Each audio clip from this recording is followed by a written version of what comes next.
Hey everybody, how's it going? Welcome back to another Beard Guys video. My name is Ben and today we're going to have a look at my PUBG controller settings. These are going to be really useful if you play PUBG on a controller, be it on Xbox, on PlayStation, or on Google Stadia. And this is one of the most highly requested things I ever get. I've done a few of these videos before, but my settings have now changed a little bit since the last one. And I've also now changed the controller that I'm actually using. So today we're going to look at my settings, we're going to look at my new controller that I'm playing with now, and we'll also have a very quick look at some of my custom key bindings that allow me to do some pretty cool things in PUBG on console. So the new controller I'm using is the PowerA Fusion Pro 2. So this is a wired controller that I bought because my old Elite controller was pretty much dead. I'd been using it for about 3 years. Various bits of it had been falling off and I tried to glue them back on. It had horrendous stick drift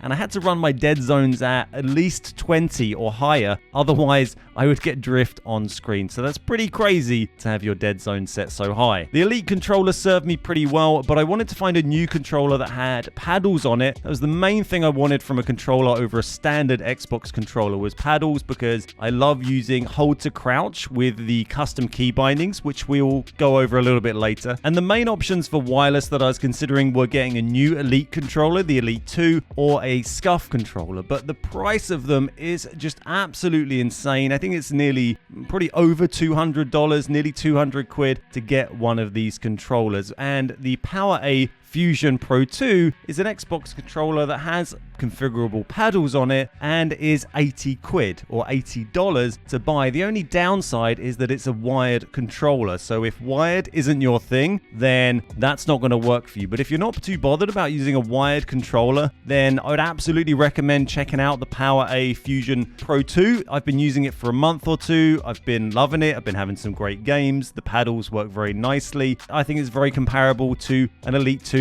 or a Scuff, to be honest. This isn't a sponsored video. I just bought one of these because a couple of people recommended it and it's been brilliant. If you do want to go and buy one, I'll put a link down below to the Amazon page for UK and America with our affiliate links if you do want to check those out and support the channel. So my sensitivity settings themselves have changed a little bit since the last time I did a video, mostly because I got this new controller and that allowed me to tweak a few things. As you can see, I've brought my dead zones down quite happily now to 10 and 5. They could probably go a little bit lower than that, but it was already quite a jump to go from 20 down to what we've set it to. So 10 and 5 has been working nicely for me. Feels a little bit more responsive now without having any stick drift issues. We'll go through the rest of these quite quickly. I've done previous sensitivity videos where I talk about each of these settings in depth. I think today we're just going to keep it brief so you can see what I'm running. If you want to get a bit more detail maybe on these, check out those previous videos. But we're going to run through these real quick. Forward running sensitivity I've got on 30. That's probably unchanged from before. Movement sends I've got up on 80 now. That's, I think, tweaked a little bit. Vert sends I've got on 70. So that is the sensitivity of sort of pushing up and down, particularly when you're aiming. I find it very useful to adjust this to help counter recoil. If you're really struggling to control recoil and you're pushing the stick up loads, you might need to turn this up a little bit. But I used to run this on 50 and I still did pretty well. One thing I would recommend is if you go and play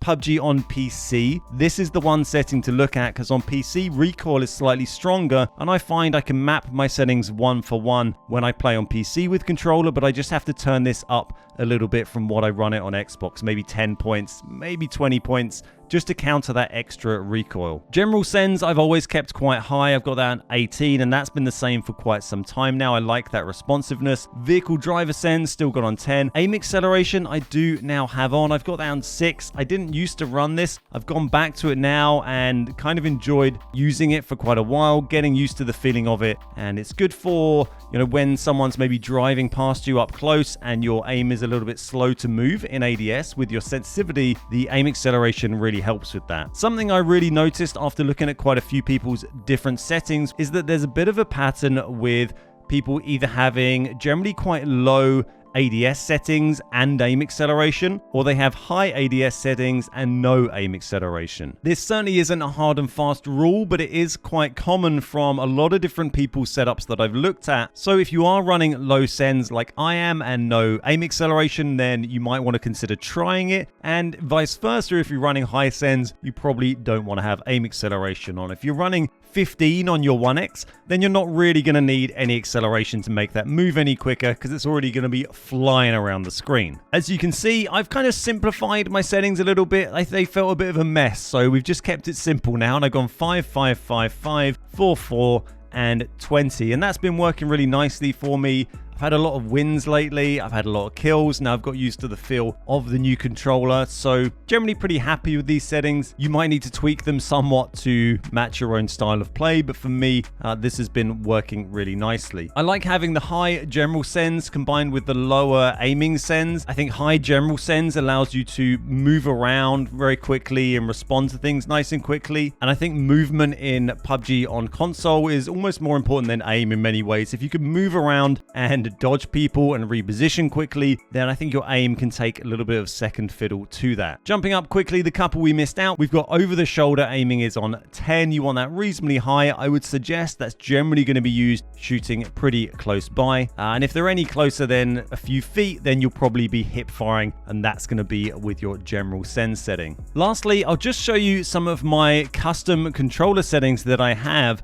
particularly my hold to crouch and my quick meds. So what I have is one of my paddles on my controller set. So when I hold it down, I will crouch and I let go and I stand up. And that's kind of what you can see doing here, just holding in the paddle and let it go.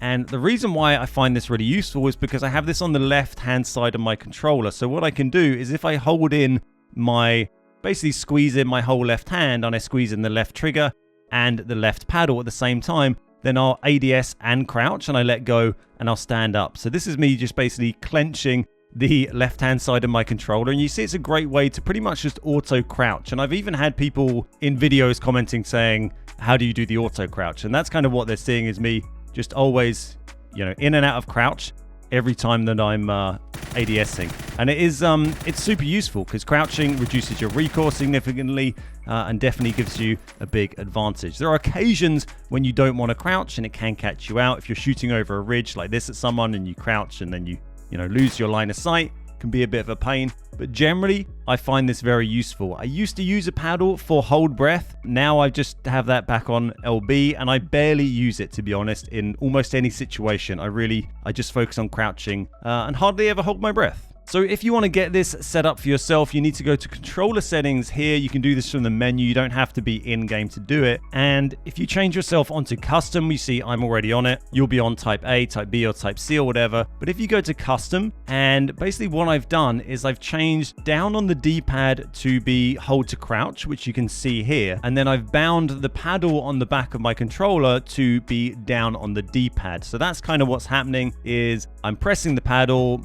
the controller's thinking it's down on the D-pad, and that is causing my player to crouch. Some of the other useful things you can do within the custom bindings here is if you click in the right stick, it takes you to this menu. You've got LB and RB combinations, and these basically let you set hotkeys so that when you press LB in a button or RB in a button, it will perform an action. So you can see on the right here, I've got these set to use first aid, use energy drink, use painkiller and bandage, and that allows me to quickly med without having to open my inventory or anything else. I can just press that while I'm standing still and I'll instantly take a med or a booster. So those are really useful. I use those all the time. You'll see that happening in my videos all of the time. Would definitely recommend checking it out. I don't really use the grenade one so much. I should probably do that, but it's not something I actually particularly use. But the med one I use all the time. Another handy one I would recommend checking out is moving into different seats in vehicles. You can see this one here. I have set RB and A puts me in a vehicle driver's seat. And so normally to get into the driver's seat of a vehicle, if you're not already in it, you have to hold down A, and then after a second or two, you'll move into the driver's seat. Or you just tap A and you'll scroll through all of the seats until you eventually get there. If you have this set up, I can just hold RB and tap A quickly, and I'll move straight into the driver's seat. And it is slightly quicker than holding down A because it's a tap and not a hold. You can also do this for any seat in the vehicle. So you could do it so you had one for the passenger seat for drive-bys and then back again for the driver's seat, but they're